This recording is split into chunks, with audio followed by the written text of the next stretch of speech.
الرحمن الرحیم یا ایہا الذین آمنوا ادخلوا فی السلم کافۃ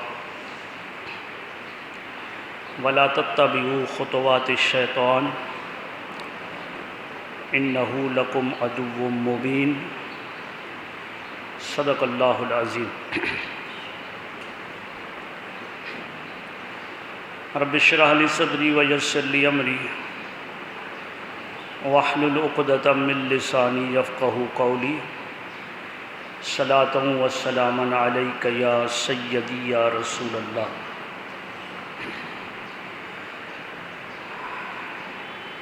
حمد و صلوات پر مشتمل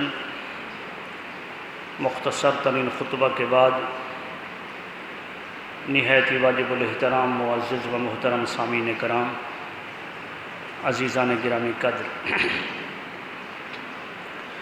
اللہ رب العزت کے فضل و کرم سے، اس کی دی ہوئی توفیق سے بندہ ناچیز نے، حقیر نے، فقیر نے آپ احباب کے سامنے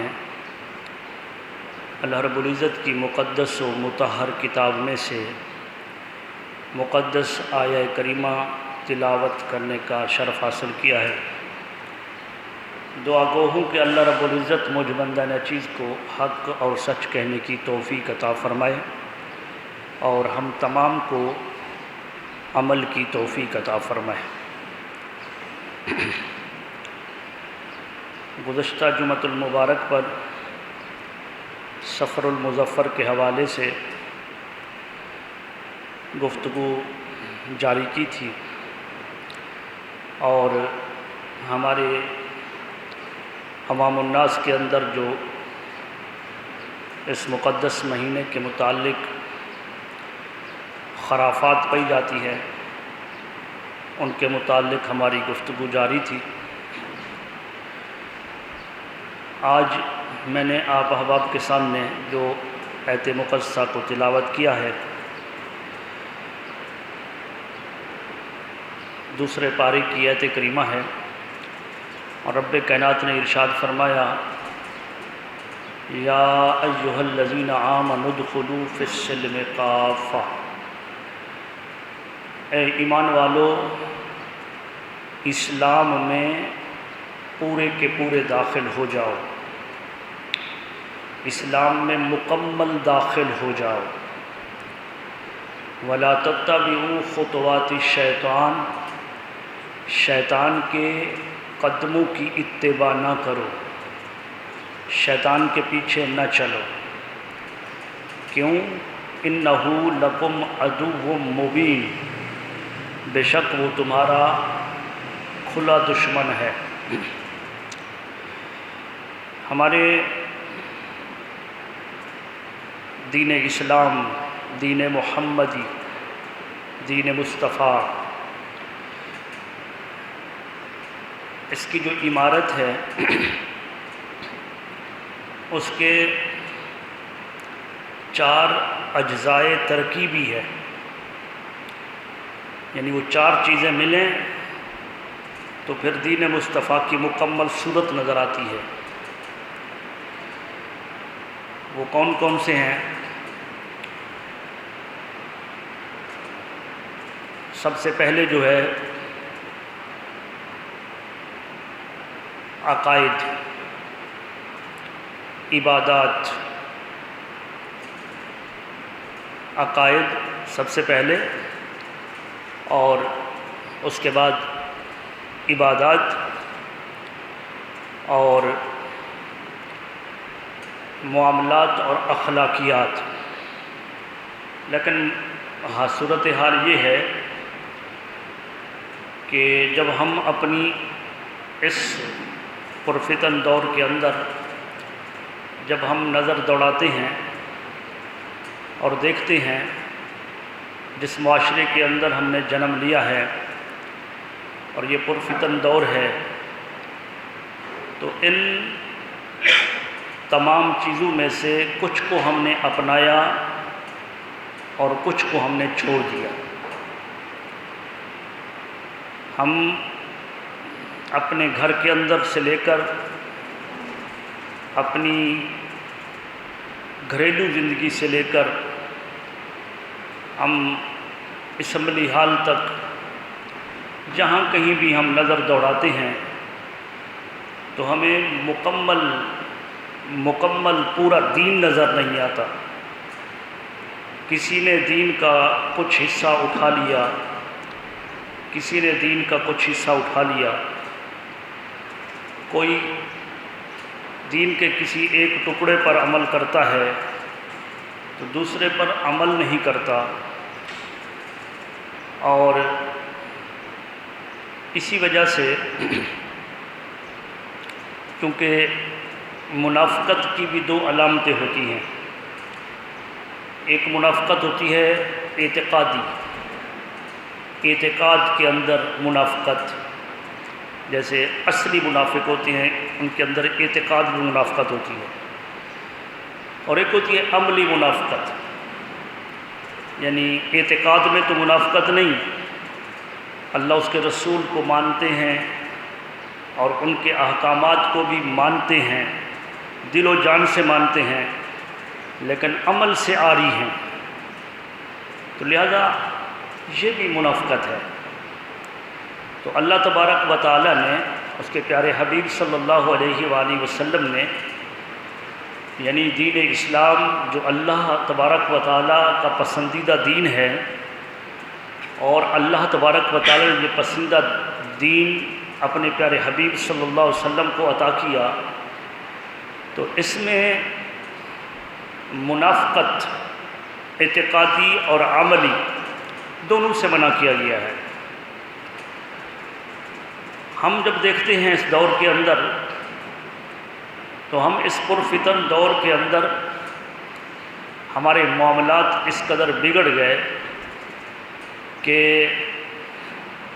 ہماری زندگی جو ہیں وہ منافقت کا شکار ہو گئی۔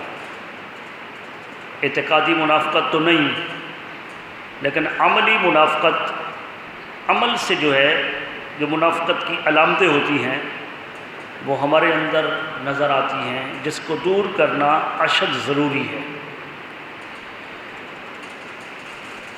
حضور علیہ الصلاۃ والسلام کے فرمودات، جب ہم مثلا ایک بات پڑھتے ہیں کہ حضور علیہ الصلاۃ والسلام نے فرمایا، حدیث پاک میں ہے، سیاستہ کی روایت ہے، حضور علیہ الصلاۃ والسلام نے فرمایا لا یؤمن احدکم، تم میں سے کوئی اس وقت تک مومن نہیں ہو سکتا، اس وقت تک کوئی کامل مومن نہیں ہے، حتی اکون احب الیہ من والدہ وولدہ والناس اجمعین، یہاں تک کہ وہ اپنے والدین، اپنی اولاد اور تمام لوگوں سے بڑھ کر مجھ سے محبت نہ کرے۔ یہ حضور علیہ الصلوۃ والسلام کا فرمان ہے، اور یہ ہم آقا علیہ الصلوۃ والسلام کا فرمان سنتے ہیں، پڑھتے بھی ہیں۔ ہماری جو محافل ہوتی ہیں میلاد النبی وغیرہ کی، اس کے اندر اس حدیث کو پڑھا بھی جاتا ہے، اور اعتقاد بھی رکھا جاتا ہے کہ واقعی ایسا ہے کہ حضور علیہ الصلوۃ والسلام سے اگر محبت نہیں ہے تو ایمان کامل نہیں ہے۔ لیکن جہاں یہ حدیث ہمیں یاد ہوتی ہے اور ہمارے مقررین اس حدیث کو پڑھ رہے ہوتے ہیں، عوام الناس پر اس کا اثر ہو رہا ہوتا ہے، تو وہاں حضور علیہ الصلوۃ والسلام کا وہ دوسرا فرمان ہم بھول جاتے ہیں، جس کو حضور علیہ الصلوۃ والسلام نے انہی الفاظ سے شروع کیا۔ یعنی یہ بھی حضور علیہ الصلوۃ والسلام کا فرمان، اور وہ بھی آقا علیہ الصلوۃ والسلام کا فرمان، اور جن الفاظ سے یہ حدیث شروع ہو رہی ہے انہی الفاظ سے یہ حدیث شروع ہو رہی ہے جو بھی سنانے والا ہوں۔ حضور علیہ الصلوۃ والسلام نے فرمایا لا یؤمن احدکم، پہلی حدیث میں بھی یہی تھا کہ تم میں سے کوئی اس وقت تک مومن نہیں ہو سکتا، دوسری حدیث میں بھی یہی ہے کہ لا یؤمن احدکم، تم میں سے کوئی مومن نہیں ہو سکتا حتی یکون ہواہ تبع لما جئت بہ، جب تک اپنی خواہش کو جو کچھ میں لے کر آیا ہوں اس کے تابع نہ کر دے۔ اب یہ آقا علیہ السلام کا فرمان ہے، یعنی جب تک اپنی خواہش کو میرے تابع نہ کر دے، جب تک میرے دین اسلام کے تابع اپنی خواہشات کو نہ کر لے، اس وقت تک تم میں سے کوئی مومن نہیں ہو سکتا۔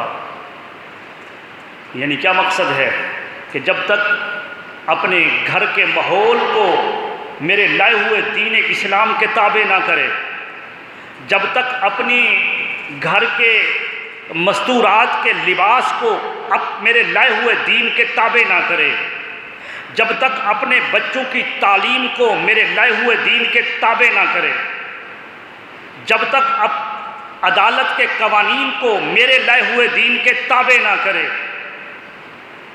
اس وقت تک تم میں سے کوئی مومن نہیں ہو سکتا۔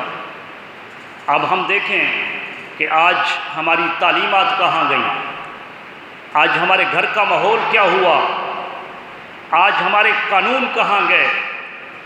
آج جس قوم کے اندر قوم کی بیٹیاں نیم عریاں ہو جائے، جس قوم کے نوجوان، ایک وہ وقت بھی تھا کہ جو مستورات کے پاؤں کی پشت پر بھی غیر کی نظر نہیں پڑتی تھی، اور آج وہ اپنے گھروں کے اندر نیم عریاں ہوتی ہیں، بازارات کے اندر نیم عریاں ہوتی ہیں۔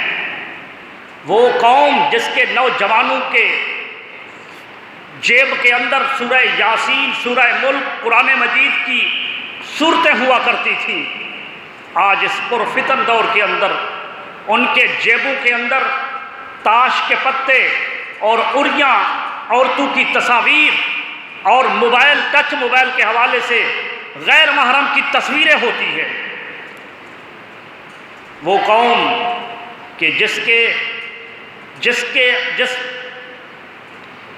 امت کے نوجوانوں اور بوڑھوں کے پیشانیاں سجدوں سے اس طرح بھری ہوتی تھی کہ مساجد جو ہے وہ نمازیوں سے بھری ہوتی تھی، اور آج مسجد کی چٹائیاں نمازیوں کا انتظار کرتی ہیں۔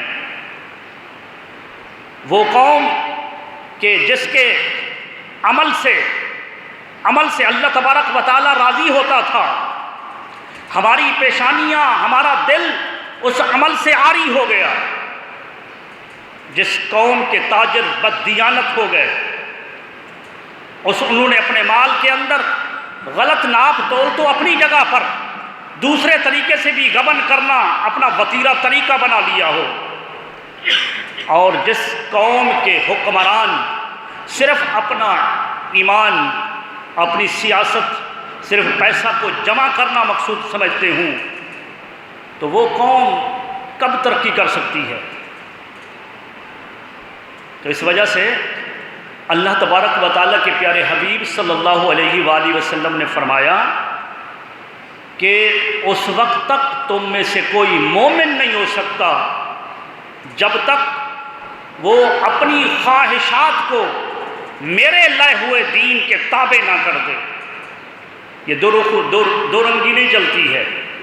دین اسلام ایک ضابطہ حیات ہے، دین اسلام ایک مکمل انسان کی زندگی کو مکمل سنوارتا ہے۔ اس میں یہ نہیں ہے کہ کچھ ادھر سے چلتا رہے، کچھ ادھر سے چلتا رہے۔ اللہ تبارک و تعالیٰ نے بھی دو ٹوک الفاظ کے اندر اپنے مقدس کلام میں ارشاد فرمایا کہ یا ایھا الذین آمنوا ادخلوا فی السلم کافہ، کہ ایمان والو اسلام کے اندر مکمل داخل ہو جاؤ۔ تو لہٰذا نہ اللہ تبارک و تعالیٰ نے اسلام کے کچھ چیزوں کو اپنانے اور کچھ کو چھوڑنے کا حکم دیا ہے، نہ اس کے پیارے حبیب صلی اللہ علیہ وآلہ وسلم نے کچھ چیزوں کو اپنانے اور کچھ چیزوں کو چھوڑنے کا حکم دیا ہے۔ تو لہٰذا ضرورت اس امر کی ہے کہ اسلام کے اندر مکمل داخل ہوں۔ حضور علیہ السلام نے فرمایا کہ اے میری امت، تمہیں چاہیے کہ تم میں سے ہر شخص عالم بنے، عالم، علم رکھنے والا۔ کن عالمن، چاہیے کہ تم عالم بنو، او متعلمن، یا عالم نہیں بن سکتے تو متعلم بنو، متعلم علم سیکھنے والے بنو۔ یہ علم سیکھنا کس قدر ضروری ہے؟ علم سیکھنا، یہ ایک واقعہ آپ احباب کے سامنے رکھتا ہوں۔ غالباً میں نے داتا علی حجویری کی کشف المحجوب کے اندر میں نے پڑھا کہ حضور علیہ السلام اپنے غلاموں کی بارگاہ میں، حضور علیہ السلام تشریف فرما تھے، حضور کی بارگاہ میں غلام حاضر تھے اور جبریل امین آئے، اور حضور علیہ السلام کے ساتھ قریب بیٹھا ایک غلام آپ سے گفتگو کر رہا تھا۔ جبریل امین نے آ کر عرض کی، یا رسول اللہ، یہ آپ کے ساتھ جو نوجوان گفتگو کر رہا ہے اس کی زندگی کے لمحات بہت کم ہیں، چند لمحات کے بعد یہ شخص اس دنیا سے چلا جائے گا۔ حضور علیہ السلام نے فرمایا، یہ نوجوان، عرض کی جی یا رسول اللہ، یہ نوجوان، اس کی زندگی کے لمحات کم ہیں، یہ چند لمحات کے بعد اللہ کو پیارا ہو جائے گا۔ حضور علیہ السلام نے یہ بات اپنے اس غلام کو بتا دی، فرمایا کہ اے میرے غلام، تمہاری زندگی کے لمحات کم ہیں، تمہاری موت کا وقت آنے والا ہے۔ اب آج کا دور ہوتا، اسے پتہ چلتا کہ بس میں تو آدھے گھنٹے کے بعد مرنے والا ہوں، تو وہ کیا کرتا؟ آج کے دور میں وہ کہتا کہ میں ابھی والدین سے نہیں ملا، والدین سے مل لوں، میں ابھی رشتہ داروں سے نہیں ملا، ان سے مل لوں۔ اور شاید یہ اس پرفتن دور کے اندر تو یہ بھی ہو سکتا تھا کہ وہ سوچتا کہ مرنے والا تو ویسے ہی ہوں، میری فلاں قبیلے کے ساتھ درینہ دشمنی ہے، مر تو ویسے بھی رہا ہوں، چلو دو چار کو جا کر مار کر پھر مر جاؤں۔ لیکن وہ پروردہ نگاہ مصطفیٰ تھا، حضور علیہ السلام کی بارگاہ میں وہ پرورش پانے والا وہ نوجوان، اس نے یہ سنا اور اپنے ہاتھ حضور کے قدموں پر دھر دیے، عرض کی، یا رسول اللہ، میں جانتا ہوں کہ میری ماں اتنا مجھ پر شفیق نہیں جتنا آپ امت پر شفیق ہیں، تو یا رسول اللہ، میرے زندگی کے چند لمحات باقی ہیں، تو میں کیا کرنے جاؤں کہیں؟ یا رسول اللہ، آپ حکم فرمائے کہ میں کیا کروں؟ حضور علیہ السلام نے کیا فرمایا؟ حضور علیہ السلام نے یہ نہیں فرمایا وضو ہے تو نفل پڑھنا شروع کر دو، وضو کرو نوافل پڑھنا شروع کر دو۔ آقا علیہ السلام نے یہ نہیں فرمایا۔ آقا علیہ السلام نے کوئی عمل نہیں بتایا، وہ عمل بتایا جس کی امت کو ضرورت تھی۔ وہ امت کیا تھا؟ وہ عمل کیا تھا؟ حضور علیہ السلام نے فرمایا کہ اے میرے غلام، ایسا کر، جو جو دین اسلام کے مسائل تجھے معلوم نہیں ہیں، ان زندگی کے آخری لمحات کے اندر تو پوچھتا جا، میں تمہیں بتاتا جاؤں۔ یہ زندگی کے آخری لمحات حضور علیہ السلام نے امت کو درس دیا کہ جو اسلام کے مسائل ہیں، جو زندگی کے ساتھ تعلق رکھتے ہیں، جو کسی شعبے کے ساتھ تعلق رکھتا ہے، اس کے مسائل، اس کو پڑھنا، اس کو سیکھنا، یہ اس کے لیے ضروری ہے، یہ اس کے لیے فرض ہے۔ جو بندہ مکمل عالم بننا جو ہے، یہ مکمل عالم بننا تو یہ فرض نہیں ہے ہر کسی پر، یہ فرض نہیں ہے، یہ فرض کفایہ ہے۔ مثلا پورے علاقے میں سے اگر کوئی عالم نہیں ہے تو ایک بندے کو سب علاقے والوں نے منتخب کر دیا عالم بنانے کے لیے، تو سب سے گناہ اٹھ گیا، اور اگر کسی نے بھی اس کو مقرر نہیں کیا تو سب گناہ گار ہیں۔ لیکن ایک کو عالم بنانے کے لیے سب نے متفقہ طور پر، یا کسی نے کہا نہیں، اس علاقے سے کسی کو علم کے لیے منتخب کر دیا تو سب سے گناہ اٹھ گیا۔ لیکن دین اسلام کے وہ معاملات، وہ جس شعبے کے ساتھ بندہ تعلق رکھتا ہے، اس شعبہ کے معاملات اس پر سیکھنا فرض ہے۔ مثلا تو وہ کسان ہے تو جو کاشتکاری کے جو اصول ہے قرآن و حدیث میں، شریعت میں، اس کے جو زکوٰۃ کے حوالے سے اس کے جو 10واں حصہ ہے، عشر ہے، 20واں حصہ ہے، یہ سب کچھ اس کے لیے سیکھنا ضروری ہے۔ تاجر ہے تو تجارت کے معاملات ان پر سیکھنا ضروری ہے، وہ کسی شعبے کے ساتھ تعلق رکھتا ہو، اس شعبے کا علم دین اسلام کا سیکھنا ان پر فرض ہے۔ حضور علیہ السلام نے اپنی امت کو درس دیا کہ اے میری امت، تم میں سے چاہیے کہ عالم بنو، ہر بندہ عالم بنے، اور عالم نہیں بن سکتا او متعلمن، تو اسے چاہیے کہ متعلم ضرور بنے، وہ ان چیزوں کو سیکھے ضرور۔ اور آقا علیہ السلام نے جب ایک نوجوان پر یہ وقت آیا تو حضور علیہ السلام نے انہیں نوافل کا حکم نہیں دیا۔ نوافل اپنی جگہ پر ان کا مقام ہے، لیکن جو چیزیں شریعت کے اندر اس کی زندگی کے ساتھ ضروری ہیں وہ ان کا سیکھنا اس پر اس سے زیادہ ضروری ہے۔ حالانکہ وہ تو مر رہا تھا نا، وہ تو فوت ہو رہا تھا، اللہ کو پیارا ہو رہا تھا، لیکن حضور نے فرمایا کہ امت کو درس دینے کے لیے کہ عظیم چیز جو ہے، وہ عظیم چیز اس دین کے اندر، وہ دین کو سیکھنا ہے، دین کو سیکھنا ہے۔ اب آپ سوچئے، میں اور آپ جاتے رہتے ہیں محافل کے اندر، ہمارے علاقے میں کل خوانی کا رواج بہت بڑا ہوتا ہے، کل خوانی کا، بڑے بڑے آدھے آدھے ایکڑ کے اندر لوگ ہوتے ہیں، لیکن آپ بتائیے یہاں کا ماحول بھی دیکھ لیجئے، اپنی ہماری محافل کا، ہماری محافل وہ میلاد النبی کی محافل ہوں یا کوئی اور محفل جو اللہ اس کے رسول پر قائم کی گئی ہوتی ہے، باعث برکت ہوتی ہے، لیکن آج کی بات کر رہا ہوں کہ اکثر و بیشتر ہماری محافل رسم کے اندر تبدیل ہو گئی ہیں، رسم کے اندر تبدیل ہوئی، اور ہم اپنے کانوں کا چسکا لینے کے لیے ایسے خطباء کو تلاش کرتے ہیں۔ ہم کہتے ہیں یہ فلاں بندہ ترنم میں تقریر کرتا ہے، تقریر کے اندر دوڑے بھی پڑتا ہے، وہ اس کو بلاؤ۔ ہمارے علاقے میں ایک خطیب ہے، نام نہیں لیتا، لیکن معاملہ اس کا یہ ہے کہ وہ 80,000 روپیہ لیتا ہے، اور ہر 2 باتیں کرنے کے بعد دوڑا ایک ضرور پڑتا ہے، اور وہ کوئی مستقل طور پر عالم نہیں، لیکن چسکا یہ ہے کہ ان کو بلاؤ۔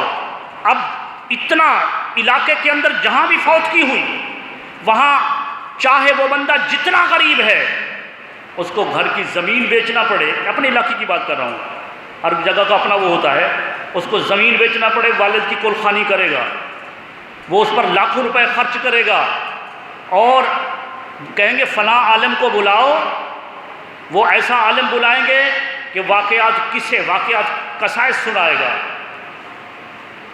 ان بڑی بڑی محفلوں کے اندر ہم جو جاتے ہیں تو کیا وہاں پر ہم دین اسلام کے مسائل سیکھ کر آتے ہیں؟ بعض جگہ پر تو علماء کرام کو بلانا ہی منع کر دیا کہ بھی ایسا کرو، بس نعت خوانی کر لو، اور نعت خواں بھی ماشاءاللہ آج کے دور کے اندر پروفیشنل قسم کے نعت خواں، کوئی فصیح الدین سہروردی طرح کے نعت خواں تو نہیں ہوتے نا ہر جگہ پر، ذوالفقار علی حسینی جیسے نعت خواں نہیں ہوتے، وہ ایسے نعت خواں کے جن کو شریعت کا پتہ ہی نہیں ہے، عورتوں والے دوپٹے پہن کر آ گئے، اور اس کے بعد جو ہے وہ اپنے ہاتھوں کو لہراؤ، جھنڈے بناؤ، دعوت دو حضور علیہ السلام کو، حضور علیہ السلام کو دعوت دو، حضور تشریف لائیں۔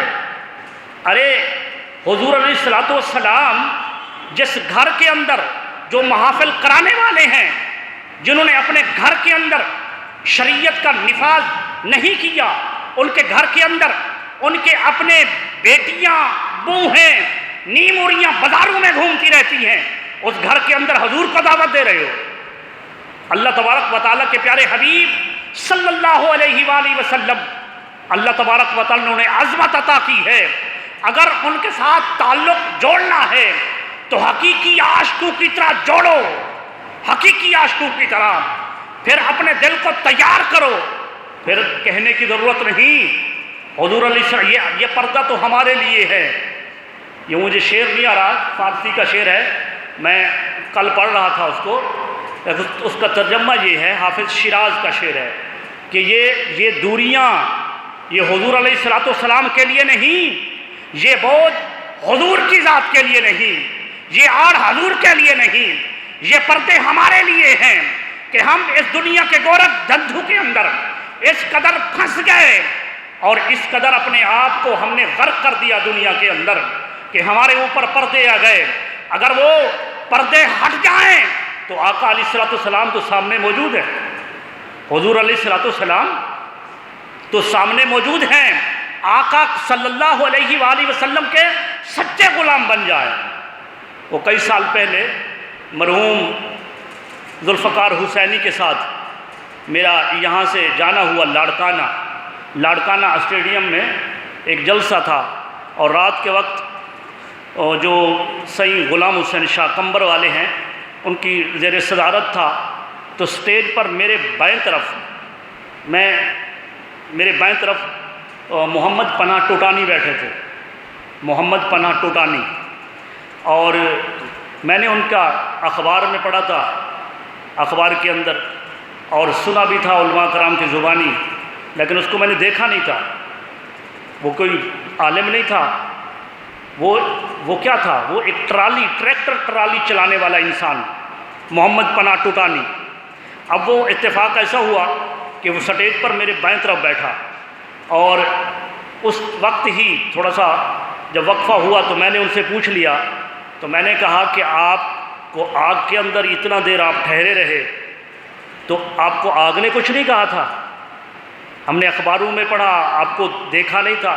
اس کا ایک بد عقیدہ بندے سے مباہلہ ہوا تھا، مناظرہ نہیں۔ ٹریکٹر چلانے والا یہ شخص محمد پناہ ٹوٹانی، اس نے مجھے کہا، میں نے خود ان سے پوچھا، اس نے مجھے کہا کہ بات یہ ہے کہ میں کوئی عالم فاضل نہیں تھا، بس شیخ کامل نے جو کچھ بتایا تھا اس معاملے کے اندر میں نے اس سے کہا، ہمارا جب آپس میں اس طرح کا مناظرہ ہوا تو میں نے کہا کہ مناظرہ کیا کروں، میں کوئی عالم نہیں ہوں، لیکن اتنا کر سکتا ہوں، یہ چاول کا پرال پڑا ہے، چاول کا پرال پڑا ہے، اس کو آگ لگاتے ہیں اور اس کے اندر کود جاتے ہیں، جو حق پر ہوگا اس کو آگ نہیں جلائے گی۔ تو ہم دونوں نے کہا ٹھیک ہے۔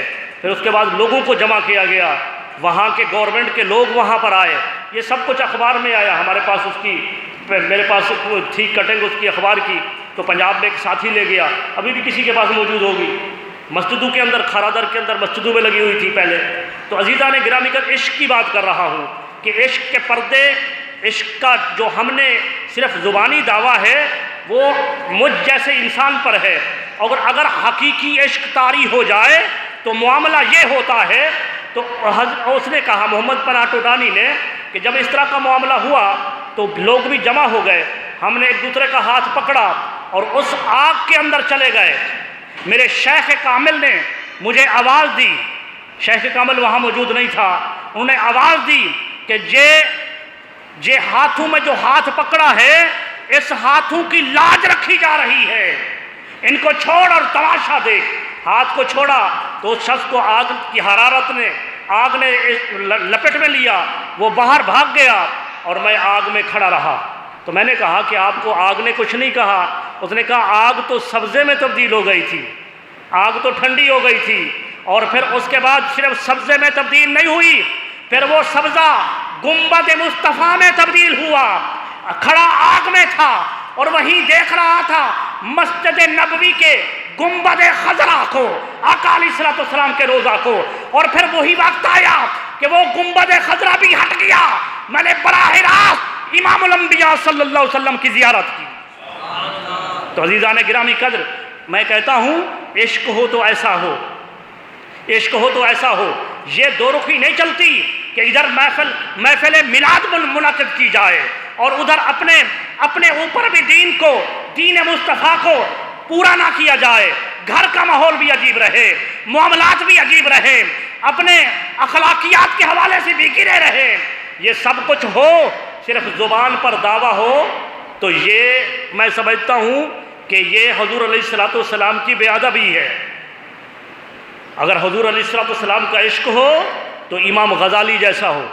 امام غزالی نے لکھا، امام غزالی علیہ رحمت، امام غزالی نے لکھا، اے لوگو کیا خبر کہ تمہارا حال کیا ہے، کیا خبر کہ تمہارا حال کیا ہے، لیکن میرا معاملہ تو 12 سال سے یہ ہے، 12 سال سے جب میں نماز پڑھتا ہوں اور نماز کے تشہد میں پہنچتا ہوں السلام علیکہ ایھا النبی، جب میں کہتا ہوں اس وقت تک آگے نہیں بڑھتا جب تک گنبد خضرا سے جواب نہیں ملتا، گنبد خضرا سے جواب ملتا ہے۔ ارے عاشق وہ ہوتے ہیں کہ جب عشق ان کے سینوں کے اندر ٹھہرتا ہے، عشق اپنے اس مکان کو، دل کے مکان کو صاف کر کے اس مکین کے لیے تیار کرتے ہیں، تو وہ مکین ہر وقت اس مکان کے اندر جلوہ گر ہوتا ہے۔ یہی وجہ ہے حضرت ابو العباس مرسی کہتے ہیں، فرماتے ہیں کہ اگر ایک لمحہ حضور علیہ السلام کا چہرہ میرے آنکھوں سے اوجھل ہو جائے تو میں اس لمحے اپنے آپ کو مسلمان ہی تصور نہیں کرتا۔ تو عزیزان گرامی قدر، کہنے کا مقصد یہ تھا کہ ہم جس آج رسم و رواج کے اندر پڑ چکے، جس رسم و رواج کے اندر پڑ چکے، ہمیں ضرورت اس امر کی ہے کہ اس کو حقیقت میں تبدیل کرنا ہے، حقیقت میں تبدیل کرنا ہے۔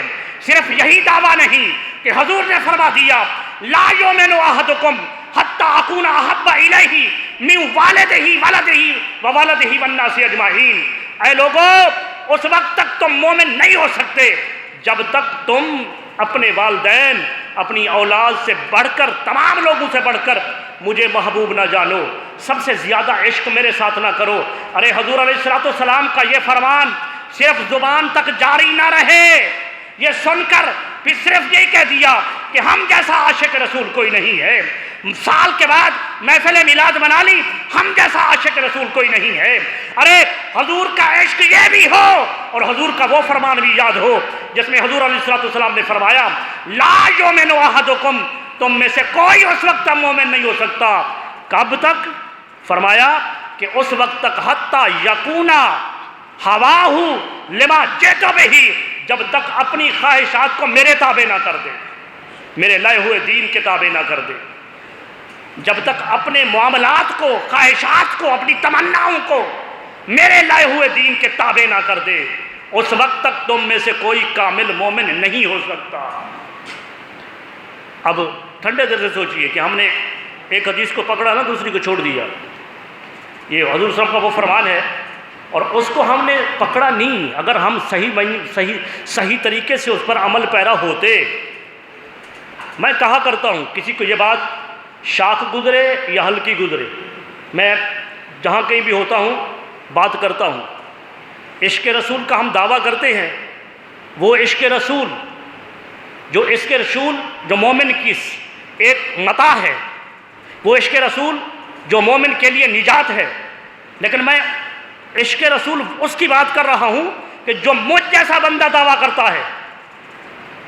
میں آپ میں سے بڑے بڑے عشق کرنے والے بیٹھے ہوں گے، میں وہ بات نہیں کر رہا، اپنے جیسے بندے کی بات کر رہا ہوں کہ مجھ جیسا بندہ دعویٰ کرے عشق رسول کا کہ میں عاشق رسول ہوں، تو وہ عشق رسول کا دعویٰ جو صبح اذان کے ٹائم اللہ اکبر کی صدا پر، کسی نماز کے ٹائم اللہ اکبر کی صدا پر وہ عشق رسول جو مسجد میں نے لیا تھا، وہ عشق رسول خدا کی قسم وہ قبر سے جنت پر بھی نہیں لے جائے گا۔ پہلے یہ دنیا ہے، بعد میں آخرت ہے۔ وہ عشق رسول کا دعویٰ ہے تو عشق رسول کے لیے دعوے کے لیے ضروری ہے کہ جب اللہ اکبر کی صدا آئے، حضور علیہ السلام نے فرمایا، آقا علیہ السلام نے فرمایا کہ نماز کے اندر میری آنکھوں کی ٹھنڈک کو رکھا گیا ہے، نماز کے اندر میری آنکھوں کی ٹھنڈک ہے۔ آج کوئی امتی سچے دل سے کہیں بھی اللہ تبارک و تعالیٰ کی بارگاہ میں سربا سجود ہوتا ہے، حضور علیہ السلام فرماتے ہیں کہ ان کے اس سجدہ کرنے سے میری آنکھیں ٹھنڈی ہوتی ہیں۔ جو شخص اس دور کے اندر نماز نہ پڑھ کر حضور علیہ السلام کی آنکھوں کو ٹھنڈک نہیں پہنچا رہا، وہ اپنی آنکھیں قبر کے اندر حضور سے ملائے گا کیسے؟ ہم نے طریقہ بنا لیا اپنا کہ بس یہی کرنا ہے، بس بات زبان سے کہنی ہے۔ ارے اس دنیا کے اندر حضور صلی اللہ علیہ وسلم کی سجدوں سے آنکھیں ٹھنڈی نہیں کی، قبر کے اندر تمنا کی کہ حضور سے آنکھیں ملاؤں گا۔ جو شخص اس دنیا کے اندر غلط معاملات کرتے ہوئے اپنے صدقات عطیات جو اللہ نے فرض کیے ہیں وہ نہ دے کر اپنی آنکھوں پر غفلت کے پردے چڑھا دیے، وہ اللہ کے پیارے حبیب صلی اللہ علیہ وسلم سے شفاعت کی امید رکھتا ہے جس کو حضور علیہ السلام نے فرض قرار دیا کہ یہ کام کرنا ہے۔ تو عزیزان گرامی قدر، یہ نہیں ہے کہ کچھ اسلام میں داخل ہو جاؤ اور کچھ کو چھوڑ دو۔ حضور علیہ السلام نے امت کے لیے سہارا جو بتایا ہے وہ قرآن بتایا ہے۔ حضور علیہ السلام نے فرمایا، آقا علیہ السلام کا فرمان ہے کہ میری گری ہوئی امت کے لیے بساخی قرآن ہے، قرآن۔ اور قرآن کے ساتھ ہم نے کیا معاملہ کیا؟ قرآن آج ہماری گودوں سے دور ہو گیا، قرآن مجید الماریوں کے اندر سجا کر رکھ دیا۔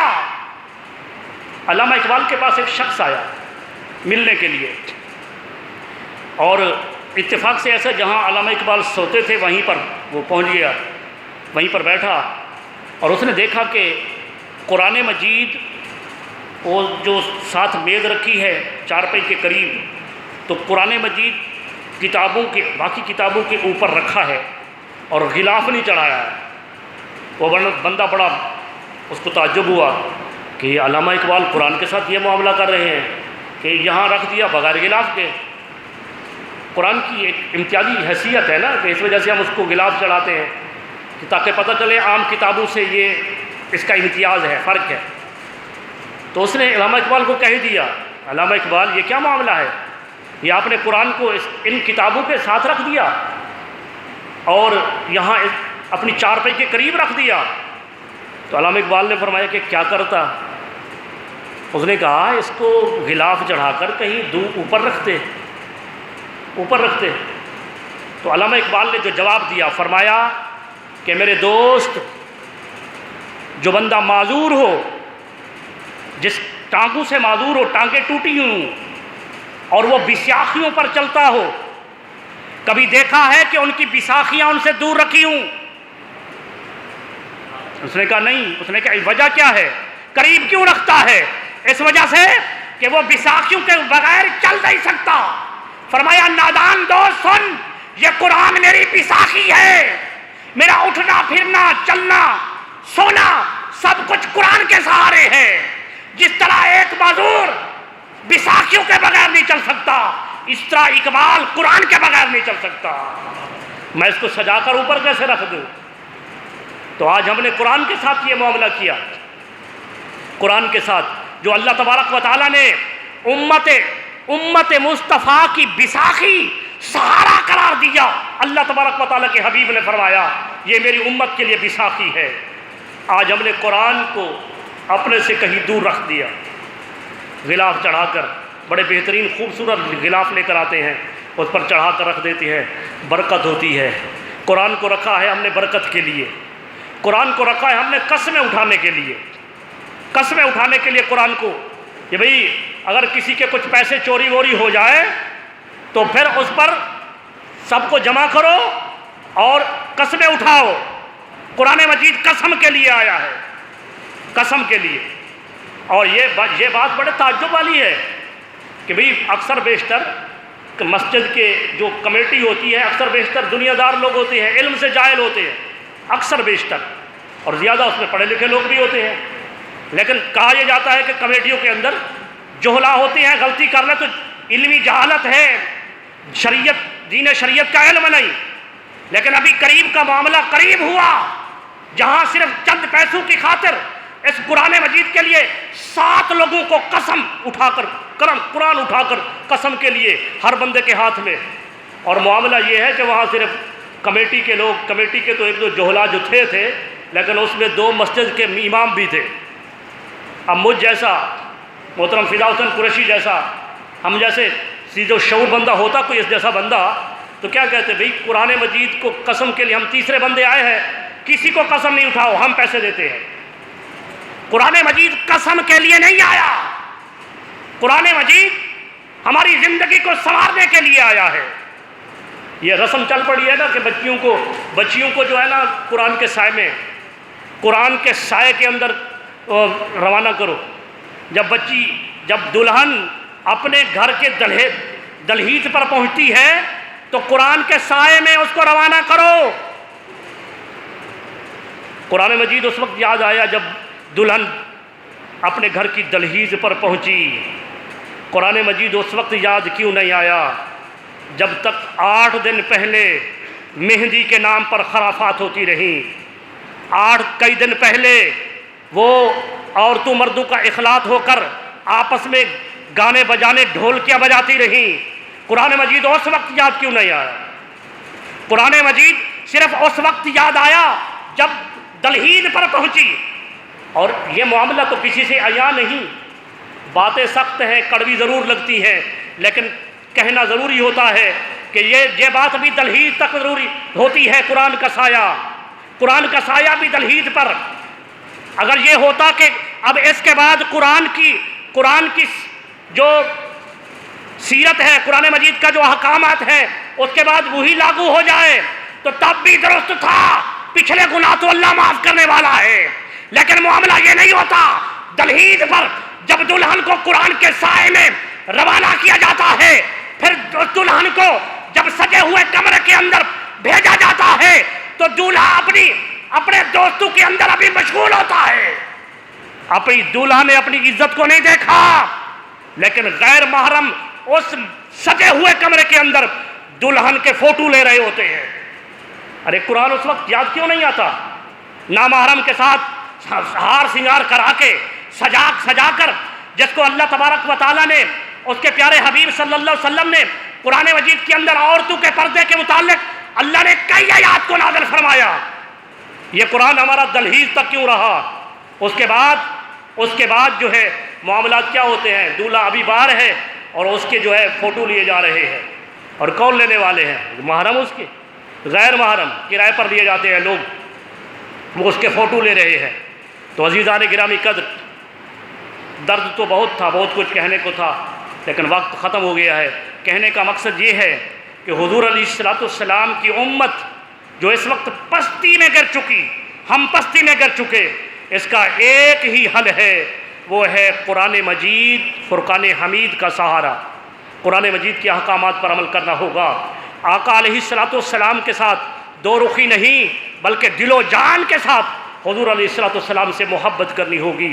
جب ہم حضور علیہ السلام کے سنتوں کو اوڑھنا بچھونا بنا لیں گے، آقا علیہ السلام کے محبت ہمارے دلوں میں جاگزی ہو جائے گی، قرآن مجید ہمارے گودوں میں آ جائے گا، اس وقت اللہ تبارک و تعالیٰ اس رسوا کن امت کے حالات کو بدل دے گا۔